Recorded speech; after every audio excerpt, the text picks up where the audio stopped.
আজকে কয়েকজনের নাম বাদ পড়েছে এবং কলেজ ছাত্র বলে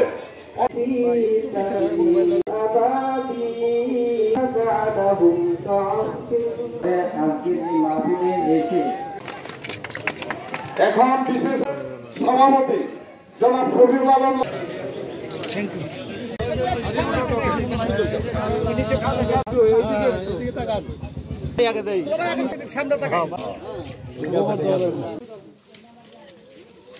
একটু ধরেন। হ্যাঁ,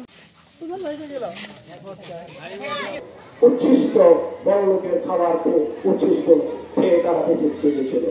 এই যিনি উদ্ভব করেছেন শহীদ প্রেসিডেন্ট জিয়াউর রহমান, তিনি প্রেসিডেন্ট হয়ে এই দেশের মানুষের মুখে আহার দেওয়ার জন্য এগিয়ে আসলেন। তিনি খাদ্যে স্বয়ংসম্পূর্ণ করলেন। 3 বছরে তিনি 10,500 গ্রাম পায়ে হেঁটে হেঁটে গরিব চাষি ভাইদের কাছে গিয়েছেন এবং সেখানে খাল খনন করেছেন, মাঠে পানি দিয়েছেন, বিদ্যুৎ ব্যবস্থা করেছেন, খাদ্য 2 গুণ করেছেন, 3 গুণ করেছেন, খাদ্যে স্বয়ংসম্পূর্ণ হয়েছেন। আমরা নিজেরা খেয়ে বিদেশে আমরা খাদ্য রপ্তানি করেছি স্বয়ংসম্পূর্ণ। তারপরে এই যে ঝুড়িবিহীন তলাবিহীন যে ঝুড়ি, সেই ঝুড়িকে পূর্ণ করে তিনি খাদ্য বিদেশে রপ্তানি করেছেন। সুতরাং এরকম একজন মহান নেতা আদর্শে তিনি মুর্শিদাবাদ দিয়েছিলেন Begum Khaleda Zia, mother of democracy. তিনি আবার আসলেন আমাদের মধ্যে আবির্ভূত হলেন। তাকে তিনি যখন ভীষণ সাথে যেটা বলে 2030 সাল পর্যন্ত তিনি একটা রূপকল্প দিলেন যে আমাদের মানুষের এই গরিব ভোগান্তা মানুষের ভাগ্য নির্ণয়ের জন্য 2030 সালের মধ্যে আরো অবশ্যই করবো, সেই জন্য তিনি কর্মসূচি দিলেন। এই স্বৈর শাসক এটা আবদ্ধ করলেন, এটা ছেড়ে আবদ্ধ করেন, তাকে দীর্ঘদিন তাকে মরণের মুখে ঠেলে দিলেন। তাকে চিকিৎসার জন্য বাইরে পর্যন্ত যেতে দেওয়া হয়নি। আল্লাহ রহমতে যারা মহাভূতি যারা বড় সাবেক মন্ত্রী পরিষদ সচিব মাননীয় চেয়ারপারসনের অত্যন্ত আস্থাভাজন উপদেষ্টা যারা হালিম ভাই উপস্থিত রয়েছেন এই অনুষ্ঠানে, উপজেলা জাতীয়তাবাদী দলের সকল নেতৃবৃন্দ, আমার সামনে পশ্চিম এলাকার মা ও ভাইরা, আসসালামু আলাইকুম। আমি আমার বক্তব্য দীর্ঘায়িত করবো না। আমার বন্ধু জিয়াউর রহমান সরেক কলকাতা ইউনিয়নের সাবেক চেয়ারম্যান, আমাদের উপজেলা বিএনপির সিনিয়র ভাইস প্রেসিডেন্ট হিসাবে উনি যে সুন্দর কথাটা অল্প সময়ের মধ্যে বলেছেন যে আমরা প্রধান অতিথির কথা শুনবো।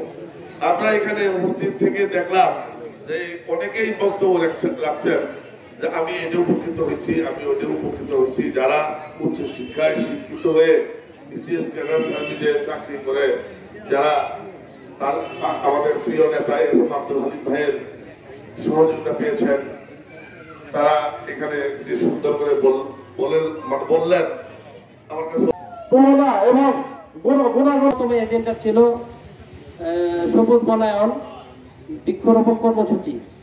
তো এই কর্মসূচি অংশ হিসেবে আজকের এই আয়োজন। তো এই আয়োজনে আমাদের মাঝে উপস্থিত আছেন আমাদের বরেণ্য ব্যক্তিবর্গ, এই অত্যন্ত সুদীজন গুণীজন যারা আপনারা এসেছেন কষ্ট করে। আমি আমার সংগঠনের পক্ষ থেকে আন্তরিক অভিনন্দন ও মুবারকবাদ জানাই। সম্মানিত উপস্থিতি, আমরা গত রমজান মাসে একটা অনুষ্ঠান করেছিলাম। আজকের এই অনুষ্ঠানে প্রধান অতিথি মহোদয়, এই অনুষ্ঠানে প্রধান অতিথি ছিলেন আমরা 100 অসহায় দরিদ্র দুস্থ মহিলা এবং পুরুষদের মাঝে ইফতার সামগ্রী বিতরণ করেছি। তো এখন আমাদের একটা বড় এজেন্ডা ছিল বৃক্ষরোপণ। আজকে আপনাদের উপস্থিতিতে এই বৃক্ষরোপণ কর্মসূচি করতে পেরে আমরা অত্যন্ত বক্তব্য দিয়ে গেছেন এমন একজন গুণী মানুষ। প্রধান অতিথি, বিশেষ অতিথি, আমন্ত্রিত অতিথিবৃন্দ, সবাইকে হিলফুল ফুজুল যুব মেলা ফাউন্ডেশনের পক্ষ থেকে আন্তরিক শুভেচ্ছা ও অভিনন্দন। আপনারা অবগত আছেন বিভিন্ন ধরনের কার্যক্রম আপনাদের কাছে লিফলেটের মাধ্যমে প্রদান করা হয়েছে, আপনারা পড়ে দেখেছেন। এগিয়ে নিয়ে যেতে আর্থিক সহযোগিতা ও শারীরিক দিক দিয়ে সহযোগিতা করে যদি এই ফাউন্ডেশনকে এগিয়ে নিয়ে যায়, তাহলে হচ্ছে আমাদের এলাকা সহ আমরা চেষ্টা করবো এলাকার পর এলাকা, বিভিন্ন এলাকার যে আমরা মনে করেন এলাকার গরিব দুস্থ মানুষদের সেবা করার জন্য। তো আপনারা সকলেই দোয়া করবেন আল্লাহ তাআলা আমাদের এই প্রতিষ্ঠানের কার্যক্রমগুলোকে যাতে আমরা আল্লাহ তাআলা সন্তুষ্টি অর্জনের জন্য করতে পারি, আপনারা সবাই দোয়া করবেন। আল্লাহ তাআলা আমাদের